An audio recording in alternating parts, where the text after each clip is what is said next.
আজি 2009 চনত ইণ্টাৰনেটত ভাইৰেল হোৱা কেছ এটাৰ কথা কম। এইটো কেছ ৰাছিয়ান স্লিপ এক্সপেৰিমেণ্ট বুলিও জনা যায়।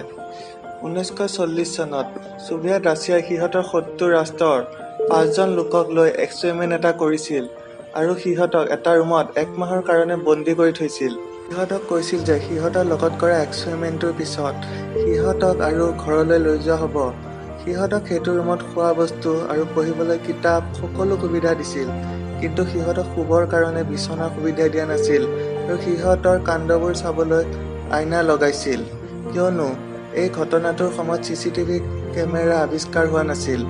সিহঁতক শুবলৈ বিচনা নিদিয়াৰ কাৰণ আছিল যাতে সিহঁতে শুৱাত কষ্ট হয় আৰু লাহে লাহে এক্সপেৰিমেণ্টটো আৰম্ভ কৰিব ধৰিলে তাৰে চাইণ্টিষ্টে সিহঁতৰ ৰুমত অক্সিজেনৰ লগত বিষাক্ত গেছ মিক্স কৰি দিছিল যাতে সিহঁতৰ টোপনি নাহে। এই গেছটোৰ কেমিকেল মিশ্ৰণ কোকেইনৰ নিচিনা যাতে সিহঁতৰ সাৰে ৰখায়। তাৰে ৰিচাৰ্চাৰে সিহঁতৰ ৰুমত বিষাক্ত গেছৰ পৰিমাণ দিনক দিনে বৃদ্ধি কৰি আছিল। তেতিয়া বৃদ্ধি কৰোঁতে কৰোঁতে 5জনৰ গাত বহুত চেঞ্জ দেখা গৈছিল। তাৰে এজনে মানসিক কণ্ট্ৰল হেৰুৱাই 3 ঘণ্টা একেৰাহে চিঞৰোতে ডিঙিৰ ভোকেল কৰ্ড ছিগি গৈছিল আৰু এই গেছৰ বাবে সিহঁত পাগল হৈ গৈছিল, কিবা কিবি কৰিব ধৰিছিল। ৰিচাৰ্চাৰে দিনক দিনে গেছৰ পৰিমাণ বৃদ্ধি কৰোঁতে কৰোঁতে সিহঁতবোৰ থাকিব নোৱাৰা হৈছিল আৰু যিবোৰ কিতাপ পঢ়িব দিছিল সেইবোৰ ছিঙি আইনাত লগাইছিল যাতে ৰিচাৰ্চাৰবোৰে সিহঁতক দেখা নোপোৱা হৈ যায়। ৰুমৰ পৰা মাতবোল নাইকিয়া হৈছিল। তেতিয়া ৰিচাৰ্চাৰ কেইজনে ভাবিছিল যে গোটেইকেইজন মৰাৰ নিচিনা হৈছে আৰু তেতিয়া সিহঁতে গেছ নাইকিয়া কৰি ৰুমটো খোলাৰ সিদ্ধান্ত লৈছিল। যেতিয়া ৰুম খুলি সিহঁত কেইজনক বাহিৰলৈ আহিব ক'লে সিহঁতৰ এজনে ভয় লগা বাক্য এষাৰ ক'লে। সি কৈছিল যে সিহঁতে বাহিৰলৈ নাযায়, সিহঁতে তাতে থাকিব বিচাৰে। সিহঁতৰ তাত থাকি ভাল লাগিব ধৰিছিল আৰু যলৈ যাব নিবিচৰা হৈছিল। সিহঁতে তাতে সদায় সাৰ পায়ে থাকিব বিচাৰিছিল।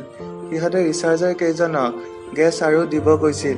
সিহঁতক তেনেকেই ৰখাবলৈ কৈছিল। তেতিয়া ৰিচাৰ্চাৰ কেইজনে সিহঁতৰ লগত কি হৈছে চাবলৈ ৰুমটোৰ ভিতৰত সোমাই গৈছিল আৰু সিহঁতে দেখিছিল যে সিহঁতক দিয়া খাদ্যবোৰ তেনেকেই আছিল। ৰুমটো তেজেই তেজ হৈ আছিল। সিহঁতে নিজৰে মাংস খাব ধৰিছিল। এজনে তাৰ পেটৰ মাংস খাই হাড়দি দেখা পোৱা হৈ গৈছিল।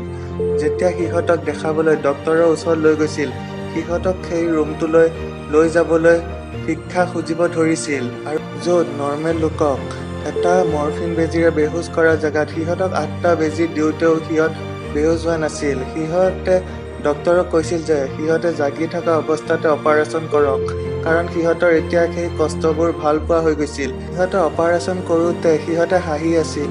এই অপাৰেশ্যনটোত তাৰে 5জনৰ 3জনৰ মৃত্যু হৈছিল। এইবোৰ হোৱাৰ পিছতো এই অপাৰেশ্যনটো ছোভিয়েট ৰাছিয়াই আগবঢ়াই নিব ক'লে। সিহঁতে চাব বিচাৰিছিল যে এই গেছত সিহঁতক ৰাখিলে কি হয়। ৰিচাৰ্চাৰ কেইজনে এইটো এক্সপেৰিমেণ্ট বন্ধ কৰিব বিচাৰিছিল, কিন্তু কমাণ্ডিং অফিচাৰৰ অৰ্ডাৰ আছিল যে এই এক্সপেৰিমেণ্টটো আৰু বঢ়াই নিয়াৰ। তেতিয়া সিহঁতক এক্সপেৰিমেণ্ট ৰুমলৈ যাব ওলাওঁতে সিহঁতে বেয়াকৈ হাঁহিব ধৰিলে আৰু বহুত সুখ অনুভৱ কৰিছিল। তাকে দেখি ৰিচাৰ্চাৰ এজনে এইবোৰ দেখিব নোৱাৰি ৰিচাৰ্চটো শেষ কৰিবলৈ কমাণ্ডিং অফিচাৰক গুলী মাৰি দিছিল। ৰিচাৰ্চাৰজনে ভিক্টিম 2জনক সোধোতে তাৰে এজনে এনচাৰ দিলে তাৰ গাত এতিয়া যিটো আছে সেইটো আগৰ সি নহয়, সেইটো তাৰ ভয় লগা ৰূপ, হাঁহি হাঁহি কৈছিল সি। তেতিয়া ৰিচাৰ্চাৰজনে সেই ভিক্টিম 2জনক লগতে ৰিচাৰ্চাৰ 2জনক গুলীয়াই দিছিল। অৱশেষত সি নিজেও গুলী মাৰি মৰি গৈছিল। এই কেছটো এনেকেই বন্ধ হৈ গৈছিল। পিছত 2009 চনত ক্ৰিপিপাষ্টা উইকি নামৰ ৱেবছাইট এটাত আনন'ন ব্যক্তি এজনে এই কাহিনীটো পোষ্ট কৰিছিল। পিছত ৰাছিয়ান গভৰ্ণমেণ্টক সোধোতে সিহঁতে এনেকুৱা এক্সপেৰিমেণ্ট নাই কৰা বুলি ডিক্লেয়াৰ কৰিছিল।